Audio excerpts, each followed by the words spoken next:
पाकिस्तान की एक और बेटी जिन्होंने 8051 मीटर बुलंद चोटी ब्रॉड पेक सर कर ली है। अनम उज़ैर उनका नाम है, जो पाकिस्तान की तीसरी खातून भी बन चुकी हैं और उन्होंने ये कारनामा कर दिखाया है। हमारे साथ मौजूद हैं अनम उज़ैर, उनसे आपकी मुलाकात करवाते हैं। अस्सलाम वालेकुम, welcome to the show Anam. सबसे पहले ये बताइएगा कि माशाल्लाह आप 2 बच्चों की मदर होने के बावजूद इतना वक्त कैसे निकाल लेती हैं और इतनी बड़ी बड़ी मुहिम कैसे सर कर लिया आपने?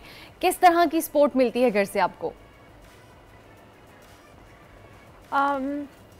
I think it's all about कि आप चीज़ों को किस तरह से मैनेज करते हैं। अगर मैं ये कहूँ कि मेरी शादी हो गई है, अब तो मेरे बच्चे हो गए हैं, मेरे माशाल्लाह 2 बच्चे हैं और मैं कुछ कर नहीं सकती और मैं ये समझूँ कि मेरी लाइफ एंड हो गई है, तो ये चीज़ बिल्कुल गलत है। And this is the message that I want to convey कि आप शादी करके अपने 2 बच्चों के साथ और इन सारी मसरूफियात के साथ हर चीज़ मैनेज करने के साथ साथ अपने लिए टाइम निकाल सकते हैं और कुछ ना कुछ कर सकते हैं अपने लिए, और इतना इस तरह का भी कर सकते हैं कि आप अपनी चीज़ें सब मैनेज करके। अगर मैं अपना एक्सप्लेन करूँ तो मैं जाने से पहले पूरे 2-3 हफ्ते मैं कहीं नहीं निकली थी, क्योंकि I had this target in my mind कि मैंने अपने बच्चों का जो समर वेकेशन जो होमवर्क मिलता है, नॉर्मली जो छुट्टियों का काम मिलता है, मुझे था कि मैं पहले वो कंप्लीट कराऊंगी बच्चों का और फिर मैं कुछ सोचूंगी।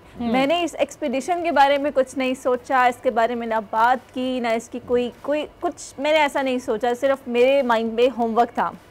वो करवाने के बाद देन आई रियलाइज कि अब जो है वो मुझे अपना अब जाना है, तो अब मैं इसके बारे में लिटरली जिस दिन मैं निकली हूँ घर से उस दिन मैंने सोचा कि हाँ मैं कुछ करने जा रही हूँ और मैं कुछ करके आऊँगी इंशाल्लाह। चलिए अनम, ये बताइएगा हस्बैंड की तरफ से कितनी सपोर्ट आपको यहाँ पर मिलती है और इन लॉज की तरफ से कितनी सपोर्ट आपको मिलती है, ये भी बताइएगा ज़रूर। और फिर उसके बाद हमें ज़रा वो मंजर तो बताइए कि जब आप वहाँ पर थी ब्रॉड पेक पे और उसे सर कर रही थी तो कोई मुश्किलात आपके सामने आई होंगी डेफिनेटली, उनका भी ज़रा जिक्र कीजिए। जी, हस्बैंड की तरफ से सपोर्ट तो इतनी मसाला है कि पहले तो वो खुद हमेशा मेरे साथ जाते रहे। हम दोनों इकट्ठे पिछले 10 साल से ट्रैवल कर रहे हैं। पहले ट्रैकिंग से स्टार्ट किया था, फिर लॉन्ग ट्रैक्स किए, फिर हम माउंटेनियरिंग की तरफ आए, तो हम दोनों इकट्ठे हमेशा करते रहे हैं। So this year it was all about women expedition, women empowerment। तो ये सोचते हुए इस मैसेज के साथ मैं अकेले गई थी कि लड़कियां जो हैं वो ख़वातीन अकेले जाके भी कुछ कर सकती हैं और उस तरह से डिटर्मिन्ड होती हैं कि ये लेबल नहीं हो कि अनम हमेशा या कोई और ख़ातून सिर्फ जो है वो अपने फैमिली मेम्बर के साथ या अपने रिलेटिव अपने हस्बैंड के साथ ही जा रहे हैं, डिपेंड नहीं कर रहे किसी के ऊपर, इंडिपेंडेंटली आप गए। बिल्कुल दुरुस्त जी, एग्जैक्टली। और सपोर्ट इन लॉज की अगर बात करें तो they are also very supportive, तो मुझे इस तरह की कोई मुश्किल नहीं आई।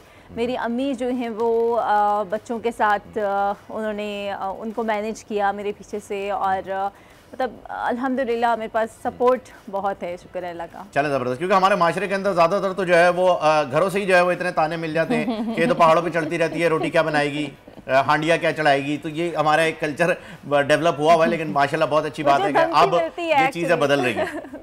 हाँ, तो ये बताइएगा कि अब ज़रा ब्रॉड हम तुम्हारे बच्चे नहीं संभालेंगे। हाँ। दुरुस्त। ब्रॉड पेक के ऊपर आपको क्या कोई ऐसा वाकया हुआ हो जो कि याद रहने वाला हो, कोई ऐसी ख़तरनाक कोई खौफनाक सूरत हाल खुदा न खास्ता आई हो, तो प्लीज़ डिस्कस कीजिएगा। ख़तरनाक, खौफनाक और ऐसी चीज़ें जो यादगार हों, तो ये पूरा एक्सपीडिशन ही बहुत यादगार रहेगा और उसमें एक एक चीज़ जो मतलब एडवेंचर है, तो हर रोज़ कुछ नया एडवेंचर होता रहा है मेरे साथ। और ख़तरनाक और खौफनाक अगर मैं शेयर करूं तो जो उस टाइम पे मुझे नहीं लगा कि ख़तरनाक या खौफनाक है, वो ये हुआ कि मैं हर एक क्लाइंबर के साथ एक उसका गाइड होता है, या कुछ लोग नेपाली शर्पा लेकर जाते हैं और उनको शर्पास कहते हैं, और हमारे यहाँ पे जी हाई एल्टीट्यूड गाइड्स हैं। तो मेरे साथ जो थे उनकी तबीयत ख़राब हो गई स्टार्ट में, एंड ही टोल्ड मी कि मुझे तो वॉमिटिंग हो रही है, और ही जस्ट आस्क्ड मी कि चलो तो आप चलो ना, मतलब वो रुक रहा था। तो मुझे ऐसा लगा नहीं कि अगर वो रुक रहा है, वो मेरे पीछे नहीं है तो मैं रुक जाऊं। मैं देखती थी कि कुछ क्लाइंबर्स जा रहे हैं एक क्लाइंबर, एक गोरा, एक फॉरेनर जा रहा था तो मैं उसके पीछे चलना शुरू किया, वो रुक गया, कोई और जा रहा था उसके पीछे चलना शुरू किया। तो इस तरह करके ना मैं बस चलती रही। कुछ जगह पे ऐसा हुआ कि कोई भी नहीं था, उसमें मैं अकेले चल रही हूँ और कहीं कोई एक क्लाइंबर दूर से नज़र आ रहा है तो मुझे लग रहा है हाँ हाँ यही रास्ता है और मैं ठीक जा रही हूँ और मैं पाँव के निशान देखती जा रही हूँ। तो ये इस तरह का चैलेंज था और ये तो मैंने ओवरकम किया, ये मैं गई। और फिर जब वापसी पे जैसे ही मैंने अभी समिट किया तो अभी मैं 8000 मीटर पे ही थी तो मेरी ऑक्सीजन ख़त्म हो गई। ओह, जिसका मैंने बिल्कुल ये अंदाज़ा नहीं था मुझे कि मेरे साथ क्या होगा। वो ऑक्सीजन ख़त्म हुई, वो उतार के रख दिया और जो है वो मेरा गाइड मुझे नज़र आया तो मतलब इट वाज नॉट पॉसिबल कि मेरे लिए कोई और ऑक्सीजन बॉटल उस टाइम पे अवेलेबल होती।